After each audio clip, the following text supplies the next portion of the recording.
Bonjour à tous et bienvenue sur boursicoté.com pour cette nouvelle analyse technique du CAC 40 en clôture. Et donc après le signal de rebond technique d'hier, eh bien on a invalidé ce signal. On a ouvert ici sur une zone proche des 5310 points, mais la cassure haussière ici qui avait eu lieu, eh bien n'a pas tenu puisque les cours donc ont ouvert sous cette zone.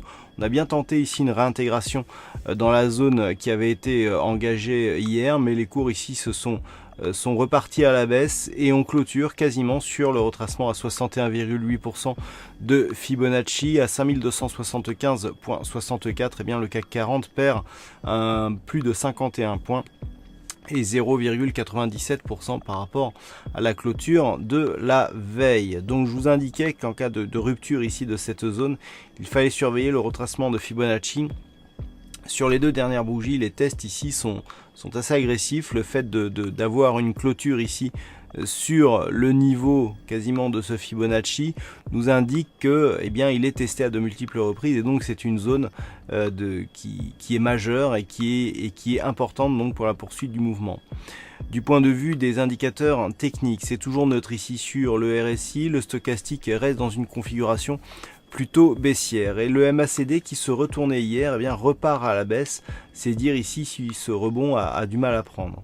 Du point de vue des volumes, on a quasiment la même séance qu'hier avec des volumes quasi équivalents. La volatilité baisse un petit peu. Alors pour faire la synthèse de tout ça, on est plutôt sur une dynamique baissière avec donc un stochastique en survente, un MACD qui repart à la baisse et on a quasiment les mêmes volumes que la séance d'hier. Donc la hausse qui avait été prise hier a été totalement invalidée.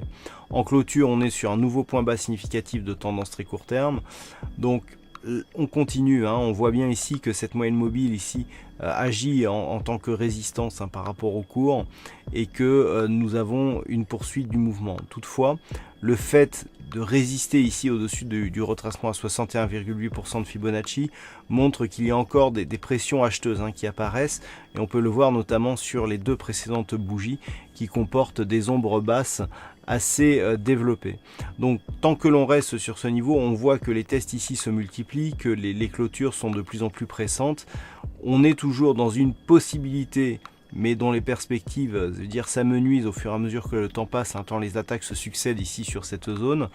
Une rupture en clôture validerait la poursuite du mouvement donc vers un retracement total de cette dynamique dans la zone ici 5038-5051 points.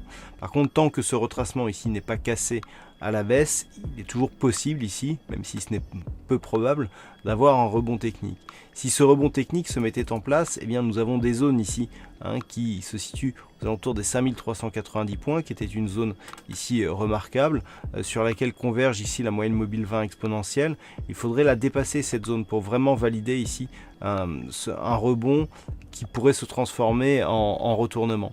Mais tant que l'on est en dessous, sous 5310, donc on privilégie une dynamique plutôt baissière. Entre 5310 et 5390 points, on serait sur une neutralisation. Le retournement n'interviendrait qu'au-dessus des 5390 points. Donc pour l'instant, priorité ici au mouvement baissier. Et je rappelle qu'en cas de cassure donc de ce niveau, le prochain niveau intermédiaire à atteindre sera le niveau ici des 5223 points. Voilà donc ce que l'on peut dire sur cette analyse technique du CAC 40. D'un point de vue statistique, nous n'avons pas assez d'occurrences pour définir encore une fois une statistique fiable selon la configuration du jour. Donc j'espère que nous aurons des meilleurs chiffres demain. Voilà donc pour cette analyse technique. Passez une bonne soirée, de bons trades. Je vous rappelle que demain c'est Trading Live à partir de 14 h. À demain donc, toujours sur le site boursicoté.com.